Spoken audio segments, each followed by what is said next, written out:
community building really, it does mean different things to different people, and I don't think one size really fits all when it comes to community building.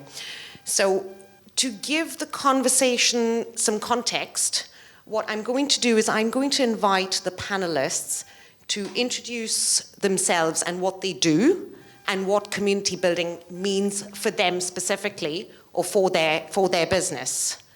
So, Ivan, do you want to maybe start? Thank you for having me. And I'm Ivan. I work for Centrifuge. I'm the governance facilitator, and also running the ambassador program for Centrifuge. I started crypto, I think, in 2017, mining Ethereum. After I stopped it for a while, and I participated in coin list sale for Centrifuge, and I really started like simple token holders after I become ambassador, moderator, and now I have full-time job with Centrifuge. So my background is actually from the bottom, so I grew it up from community and now work for crypto company. I mean, community is also really difficult and really hard to define, because for different companies the community means different things. For example, Centrifuge, this is a DeFi and TradFi company, so our main target audience, this is definitely people from TradFi who would like to introduce in DeFi, so you need to use different approach with them. This is not like the meme coin where the community is a little bit different. So, yeah. Great. Over to you, Sorcha. Thanks, Shweta. And I was just actually reminiscing that Centrifuge was one of the first places that I met a TradFi blockchain ecosystem that brought me on as an ambassador back in 2019 in their offices at DevCon. So it's nice to make a reconnection on stage. I'm Sorcha Mulligan. I'm founding venture partner of the SMEChain. I work with a number of investors in the Web3 space. And also independently with startups who are seeking to achieve funding. 4 of those have been funded this year, which is phenomenal, and 3 of those are in the island of Ireland. For me, what is community? I've been involved in blockchain since 2016. I'm copying you now. Since 2016, I come from a TradFi space, 15 years in corporate and treasury finance. Very regulated environment. Crypto initially to me was over there in comparison to blockchain, even though I was obsessed with Centrifuge and their DeFi proposition. But through going to events, following people online, and meeting people in the crypto space, I completely changed my mind about what this tech was and what it was for and the tools that it could be used for. So right now I'm involved with a number of different ecosystems. So as ambassador or committee member, subcommittee member, or chair. So that is, let me list them all off now. BlockW in Ireland for women, Blockchain Ireland, along with Shweta, the Association for Women in Crypto, who have partnered with ETHDublin for this year's event, the Women in Immersive Technology Europe, and the Impact Innovation Foundation, which is partnered with NPayMe Labs here today, a crypto philanthropy project to bring 145 impact tech startups to the world, educating 500 over the next few years. So ecosystem to me is purpose. Finding people who share your purpose, and then finding the tools that are right to build that purpose upon. And for me, the philosophy behind blockchain is a huge part of that. And wanting to challenge existing systems and systems of systems. And there's a lot of politics involved in it, which I was mentioning to Eoin earlier, that within blockchain, we're all economists, we're politicians, we're sociologists, we're educators. And when we recognize that what we're looking for in our technology, we're also looking for in each other. Trust, transparency, resilience, truth, accountability. And that's really empowering, and it's what brings people together. LinkedIn reminded me that I had 15 years on their platform a few months ago. 15 years. And I'm only 16,000 followers, which, you know, some of you X-Space people have built over 3 months. It took me 15 years. But community is what makes the world go round, and we do business together, and that's proven itself this year. Nicely said, Sorcha. Thank you. And then Eoin, tell us a little bit about yourself. I love that we've got panelists from different backgrounds and we do different things. So Eoin, over to you. Fantastic, yeah, to follow that. But I bet none of your LinkedIn followers are bots, so. Thank you for that validation, I'll take it. So my name's Eoin MacLochlainn. I suppose, really, I work with BananaCorp. We've had various names over the last 3 years. We've run events across Europe, conferences in Tallinn, side events in Milan for Milan Fashion Week, or most recently my colleagues ran a house, sort of like a hacker house, but it was more of a business dev in Lisbon for NFC Lisbon, in association with the Tiny Vikings, actually. Just to give them a plug. Community building to me, so what I would have initially started off with is our CEO was running a project called World of Freight. So I came on board and helped community building there. So for me, it was making sure that the community for this startup essentially felt like their voice was sort of heard by leadership, and that there was good communications between leadership and those that early adopters of that tech, essentially. Brilliant, thank you, Eoin. So I'm going to dive a little bit deeper now into, I'd like to get a little more specific. And Ivan, I know that you are working on an ambassador program, or you have one live. So in the context of an ambassador program, could you tell me a little bit more about what success means for you? What would you consider successful community building when it comes to an ambassador program, for example? Yeah, this is a really good question. And yeah, running an ambassador program is really hard. I mean, when we start our ambassador program, we received like 200 or 250 applications, and most of them were really shit. I mean, sorry about this word. I mean, it's really hard in our space to find people with good skills who would like really to contribute, who would like really to create the community, or would like to build the protocol with you. So we are looking for people with specific skills, but not only who really will participate in our project. So for example, we have different layers. So the first one is Telegram, is only read-only, so you can contact that me and find the information there. The Discord, we are not using anymore a lot of Discord, because Discord is just for quick question and answer. And what we are building, this is a CFG Centrifuge DAO Slack. This is a space where active contributors can participate and have the direct interaction with team, with CEO, with other VC people who build. So we are looking for active contributors constantly with my friend Orhan, and it's really hard. So at some point we also realized that we need to look outside, because the crypto space is really small. So we are looking at these people in conference, in other protocols, participating in other governance calls, community calls, and the numbers also is not so good. And as anyone can see, for example, 2 days ago, I think MetaMask launched community call on YouTube, and with MetaMask is really a big company in crypto, and if you see that how many people participated on that call, 60 viewers. I mean, more than 100 million of downloads and only 60 views.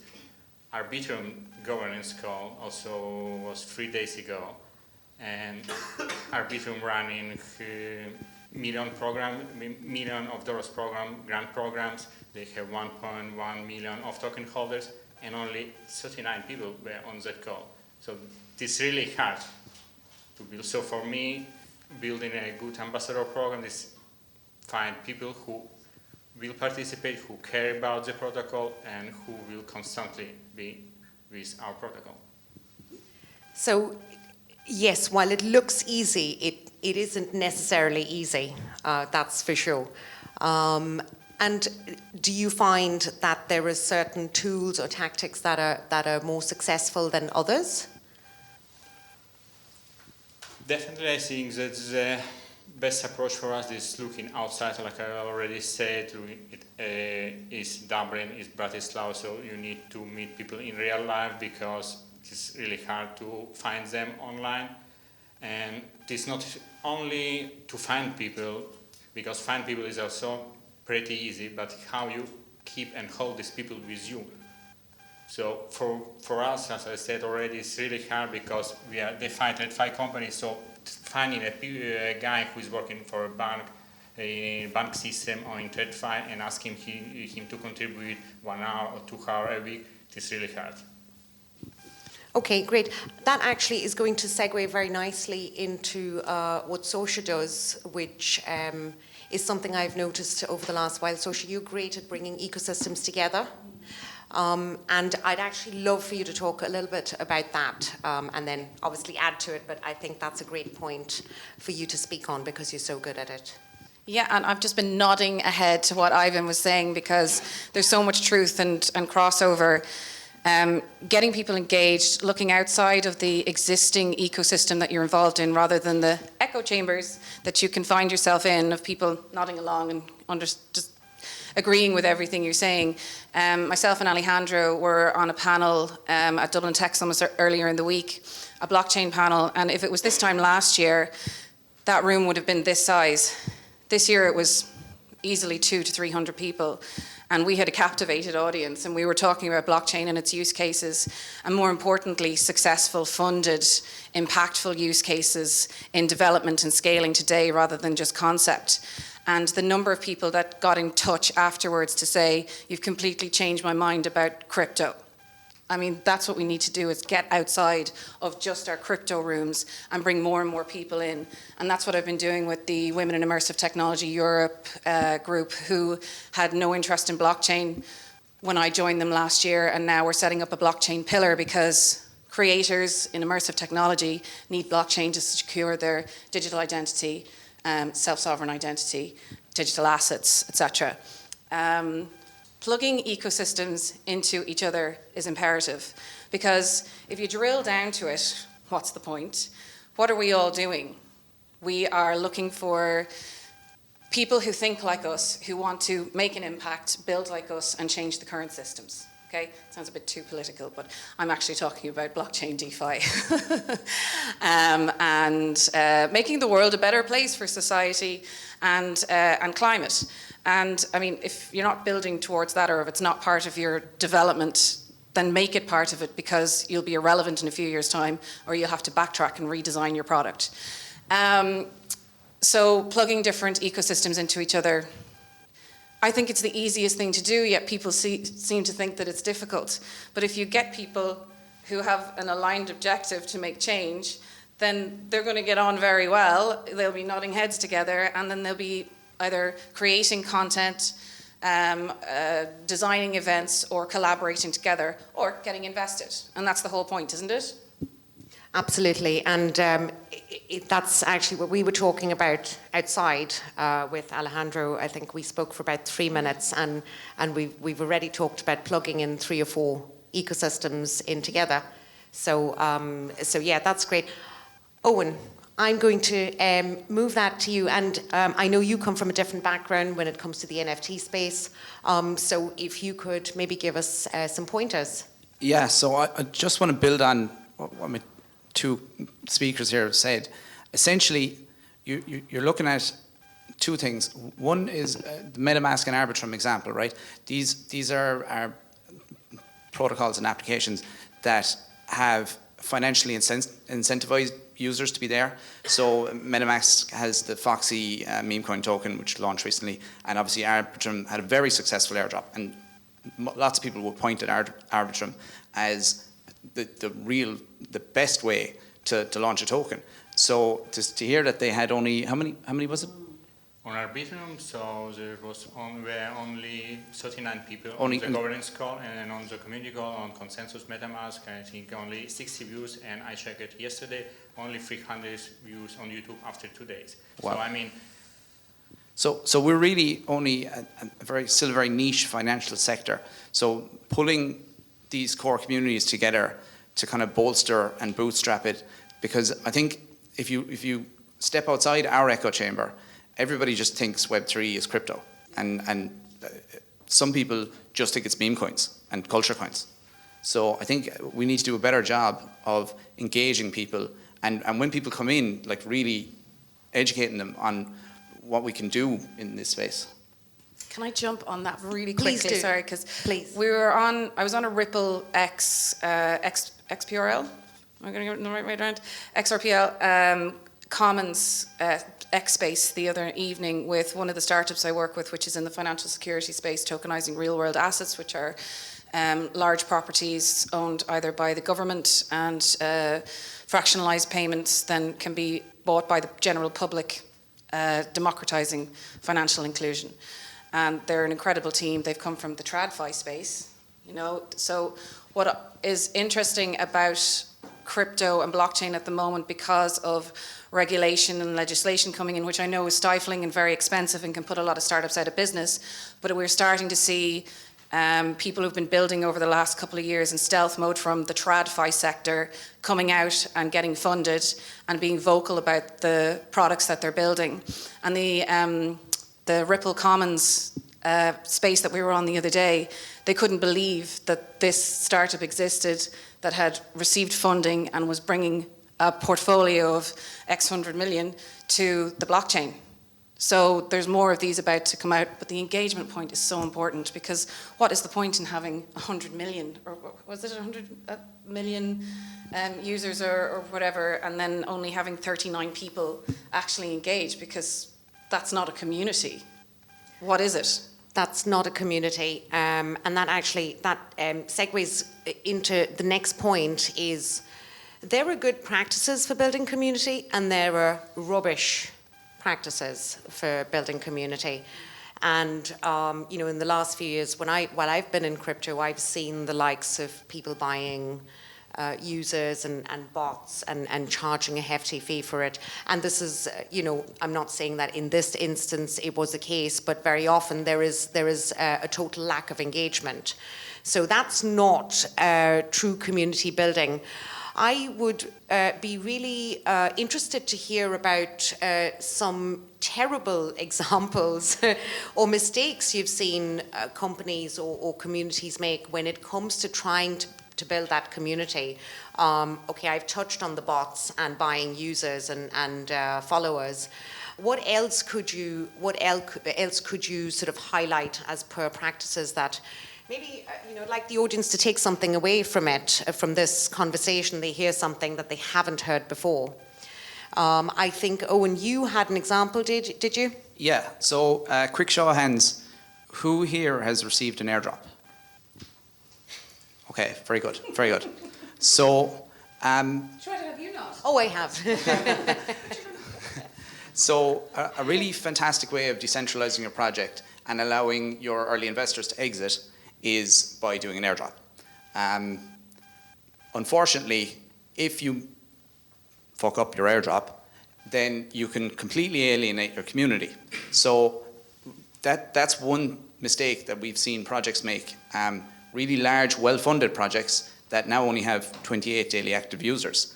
So it's very important that you kind of test with your community what you're going to do for your airdrop, so that you decentralize effectively, but you also don't alienate them. And a really good example of this, and it's really controversial at the moment, is Layer Zero. They're in the process of doing a Sybil bounty campaign so that industrial farmers don't get all of the zero tokens. Some people hate it, some people think it's fantastic, but what it allows you to do is temperature check your community. And if you get really horrific feedback from the community, like awful backlash, and it doesn't subside after a couple of days, then you know, okay, this is the wrong direction to take. I can't alienate these people because these are my daily active users. That's great. Sorcha? It reminded me of a call the other day that I had with another project I'm working on with two other female co-founders, three other female co-founders, a data scientist, a social scientist, and an ex-regulator, and we're working on an ESG project for quantifying culture. And one of the phrases of the call, actually of the year, was decentralized doesn't have to mean disorganized. And it's so very true. just had to drop that in. In terms of good practices, I just think engagement means engagement. It's not just collecting people as numbers on a platform, because clearly there's no monetary or even any value whatsoever out of that. Naively, I used to assume that it was a show of engagement and actually something worth investing in, that if you had X number of followers, that you had an asset, and really need to dig down into that. So if anyone's working on that, I'd love to talk to you about it. But good practices, yeah, it's when you connect with somebody, make the time to speak. You know, I met Shweta and Sebastian, who's one of the mentors here today.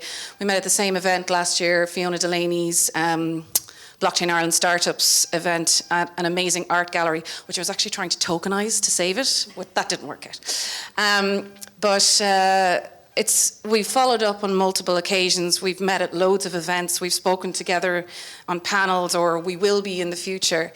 And through each of these individuals, multiple networks grows, and you can plug into other ecosystems.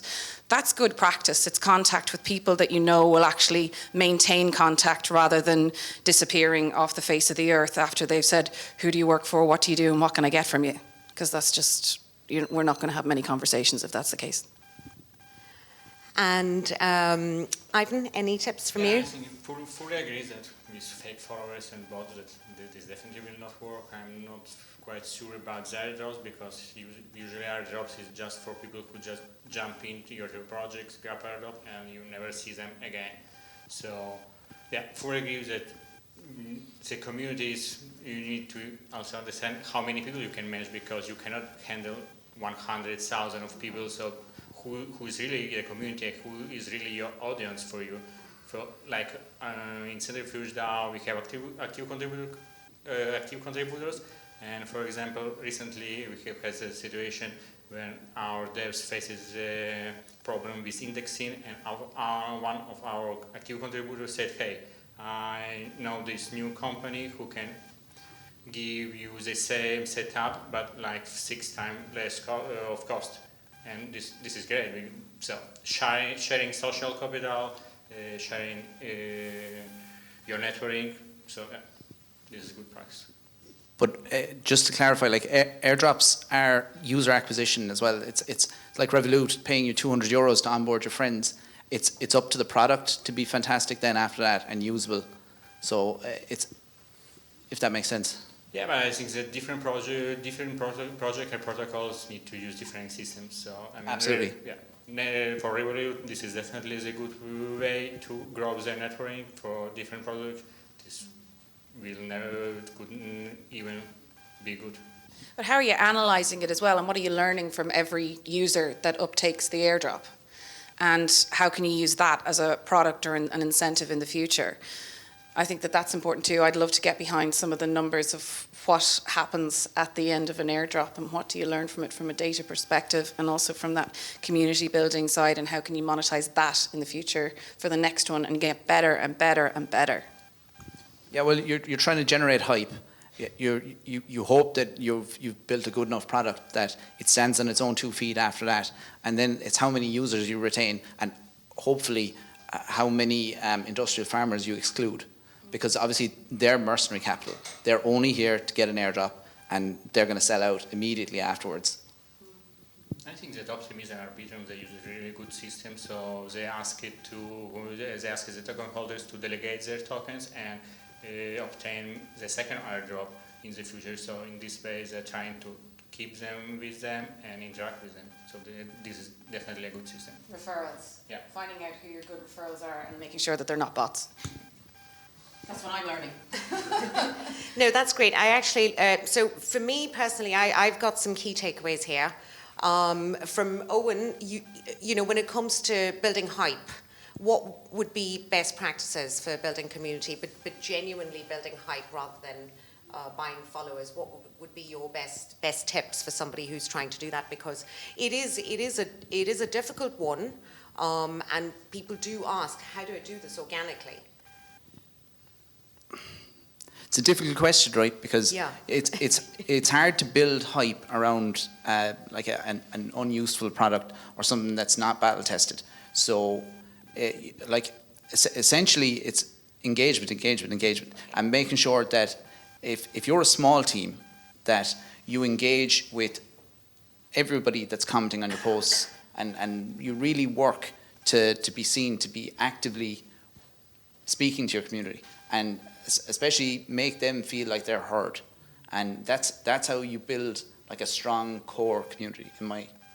Okay, so I'll just actually go back to that point, because I think that's critical when you're doing that, but also to have people who actually understand the product and the project, who are responding to users or to people from the community, rather than somebody who's sitting somewhere paid hourly to do telesales or to just provide customer support, and who has a standard response for certain questions from users, and I've come across that as well. So you need genuine engagement from people who are interested. Yeah. And ideally, if you're not a terribly serious project, if you have the opportunity to hire a good intern, the Tiwtter interns are fantastic. Foxy's intern is brilliant. Jumper's intern is just fantastic. They really engage with their community, and because they can take a less serious approach, so that's probably one of the biggest hacks I've seen at the moment. And that's a great tip. That is fantastic. So I hope that's useful for somebody here in the audience, because I think that's very useful for companies that are on a budget or who are starting out and the need to keep their costs low. Yeah, exactly. And it doesn't even have to be your main account. Like if you're a very serious financial product, you may just have an intern account that posts way less serious content and ideally pokes fun at topical things. Okay, great. It's not the same intern that managed to leak the news about the Bitcoin ETF, though. Yeah, but so yeah, essentially that's where it all comes from. So yeah, exactly. Okay. That type of intern, ideally not leaking trade secrets. Yeah. Okay, great. Sorcha, what about you? From your perspective of finding the right sort of startups to invest in, and from a business perspective, what would be your top tips? Oh, it's a huge question, Shweta. Drill down. Okay, let's go to evergreen tips that won't fade. So we can say face-to-face engagement, blending ecosystems. Anything else? What would be your top tip that we think someone could benefit from in the audience? Referrals and visibility. Okay. And endorsements. So, and when I talk about endorsements, I mean people engaging with your content, agreeing with it or challenging it, and you engaging with it. I think that's so important, because it's a murky world out there online. We all know that. And it takes guts to express yourself authentically. And culture is a huge part of that, actually, which we were all alluding to, but didn't actually mention the big culture word. It's imperative about how you even bring in interns and the message that you want them to convey for your business, and how they want to represent what you're talking about. And also that it's aligned communication, because in the TradFi world versus the DeFi world, and then having an intern coming in and just let loose. It can work, but it can seriously backfire, because you're dealing with some very regulatory environments where you've got to be careful what is said and how it's said. And diversity is just so important. I was here for 2 of the panels earlier on today, and what was missing for me was, where is the ESG element?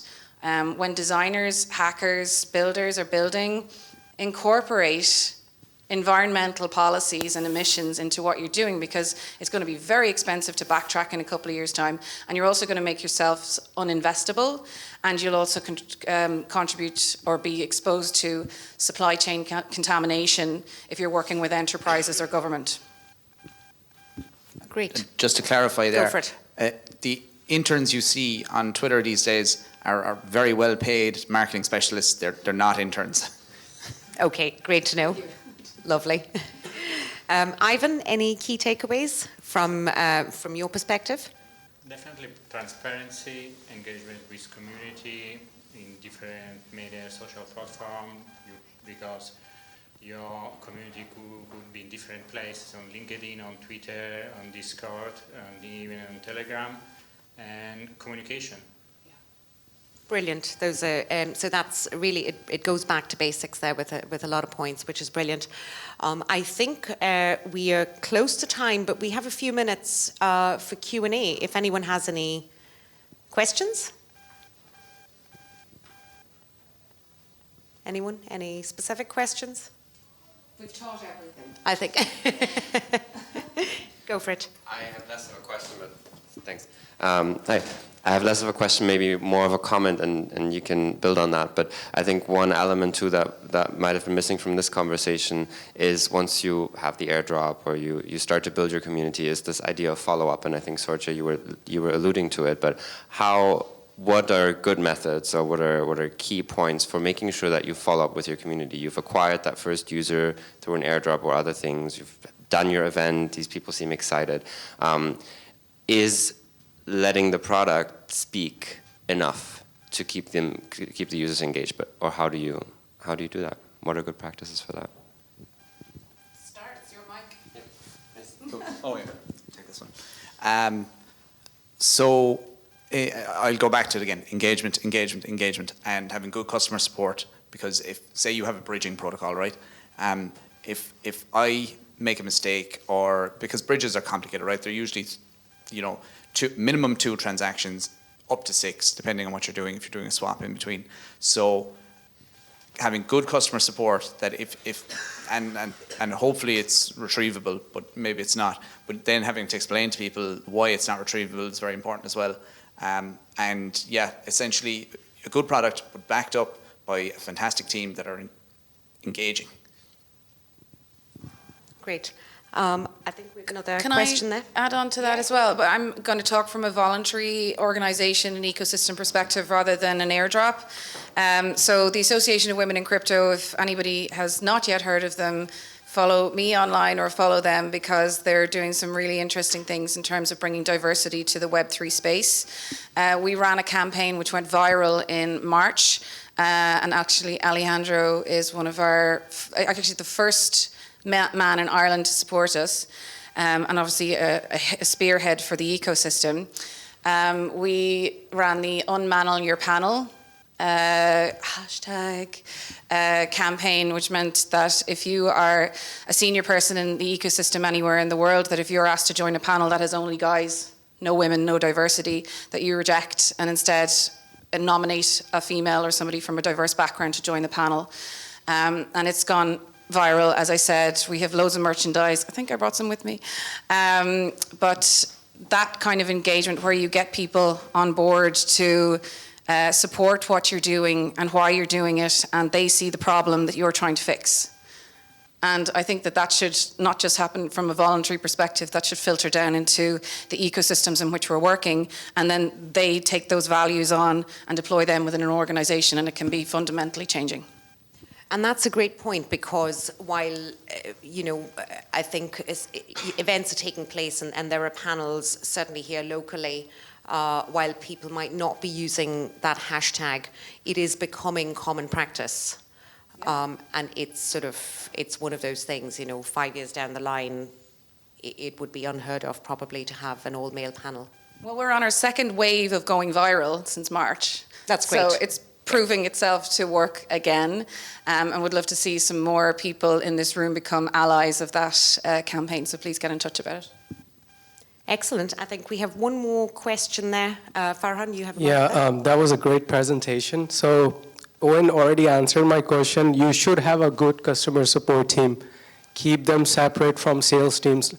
Again, I'm not going to be marketing for Bitcoin.com, but we do have well-educated support team, and we interact with users, product, engineering team. So when we get any kind of issues, that's how we resolve users' issues, to keep it to the minimum and make sure those issues are resolved in a timely manner. Yeah, so again, a good support team, for sure. Excellent. That's a great point. I think we're actually at time. So I'd like to thank my panelists here. And yeah, have a lovely afternoon. Thank you very much, everyone. Thank you. Just want to say quickly thanks to the amazing speakers for everything they've done, and just a few things to note as well. So the presentations is kind of open to anybody, so if anybody wants to head up to the Urban Garden about 4 o'clock, and we have a bit of live entertainment down here just before that around 3, so stick around for that. And you can stick around for the award ceremony too. And we have an after party in the Drunken Fish later, free drink and food, karaoke. Everybody loves a bit of karaoke, so do stick around for that later as well. That's around 6, half 6. Oh, well, you can do that. Thank you. So Jacob Happ and I are running the treasure hunt for ETHDublin. I think quite a few of the tags have been found. Jacob, any ideas? I'm not too sure yet. We definitely have one that hasn't been put out yet because there's an NFT collection being dropped by Niamh, Irish NFT gal, who was on stage here yesterday. So one of her NFTs, Celtic Heritage, will be placed fairly soon. I'm not sure. They're literally launching it as we speak. So go have a look. They're little NFC chips. They're hidden around the venue. They've got ETHDublin stickers on them. And if you scan it with your phone, it will give you instructions on how to claim. It's mostly tokens today, valued somewhere between $25 and $100. Nice. That's great. Lovely. Thanks. Yep. If anyone is asking us too many questions about hints, or if we notice being followed, we will put out more decoy tags. If you heard about the Rickroll last night. Love that. Excellent. All right, lovely. Enjoy the rest of your day, guys, and yeah, see you later. Thanks. Thanks, Shweta. Thanks, Thanks, everybody.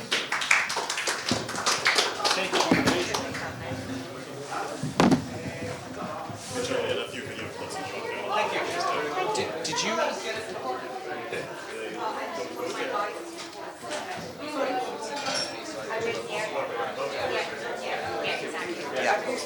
Yeah. Thank you so much. It was brilliant.